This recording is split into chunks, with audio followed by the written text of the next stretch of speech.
in this lesson I want to show the Foo Fighters Times Like These. There's a couple of cool versions, obviously the famous electric version, there's also a nice acoustic version of it as well. And they vary ever so slightly, but the keys are the same. They're beginner friendly. The chord sequences are the open chords.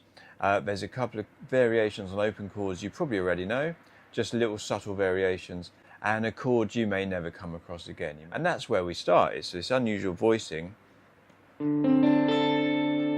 And it's like a D7, but kind of suspended. There's no third in the chord, it's just a D7 voicing. And we're going to play the open D string, 5th fret on the G, 3rd fret on the B, 5th fret on the E string on top. And just play those 4 strings, nice and jangly.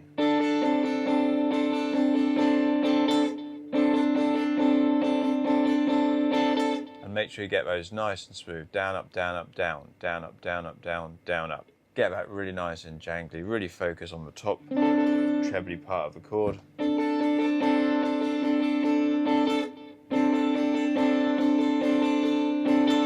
And then we go into that main riff, and the electric riff. So the notes we need for the riff, just between 12 and 10 on the D string, 3rd finger, 1st finger, and then I just roll that finger up, and then move this finger across to the G string, and then drop down fingertips onto the A string.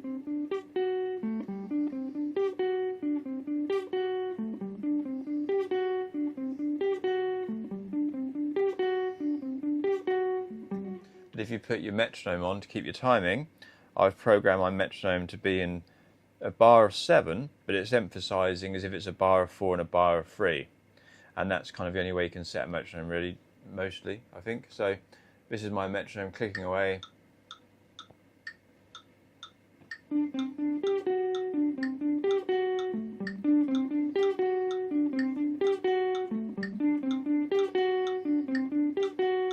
By having 7 beats in the bar, not 4 or 8, it just gives it that kind of like real urgency, and it kind of drives it along a lot more.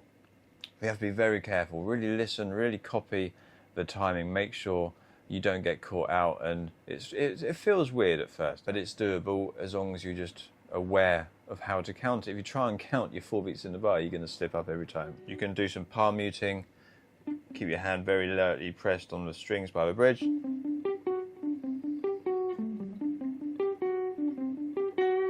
And it's got quite a bit of gain and overdrive on it. I've got a clean sound at the moment, but...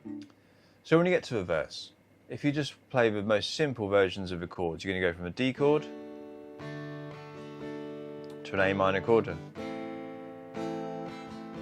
to a C chord, to an E minor chord, back to a D chord. But if you want to make them sound a bit nicer, a bit fancy, a bit janglier like I do on the record, go from a D sus2 into a D to start. So that D sus2, middle finger off. And then we have an A minor, the A minor 7, so the open G string, and then little finger on top is also just adding the 7th on top as well, A minor 7. Keep the same shape, just add your 3rd finger, turns into a C. Keeping this G on top is just the 5th on top. Nothing fancy, just a nice jangly sound to it. Leave our little finger on top and we go to E minor. And that's just another voicing of E minor. And when we go back to our D, the record goes to that jangly. And then you go back to D to start the sequence. So A minor, little finger up. And keep your strumming. Don't have to do anything too fancy. I'll just keep it simple.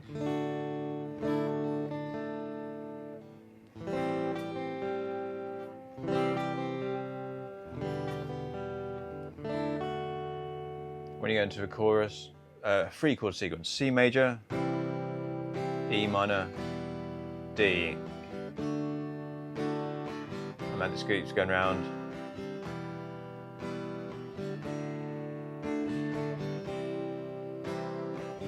And again, keep the strumming simple. You don't have to do anything fancy. You can pick some notes.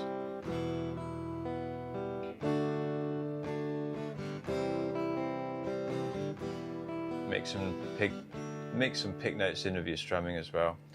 and just kind of listen to how they do it.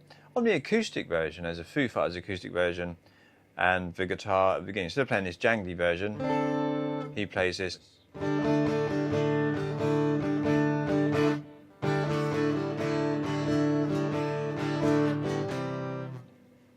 That's on, and that's all the song. It's very simple, and it's very tricky at the same time. It's got some tricky elements to it, but it's based around some simple chord sequences, so you can kind of make it as easy or as hard as you want to, really. It's fun to play. Yeah, have fun with it. If you've enjoyed the lesson, please give me a like, give me a thumbs up, give me a subscribe, and I'll see you soon.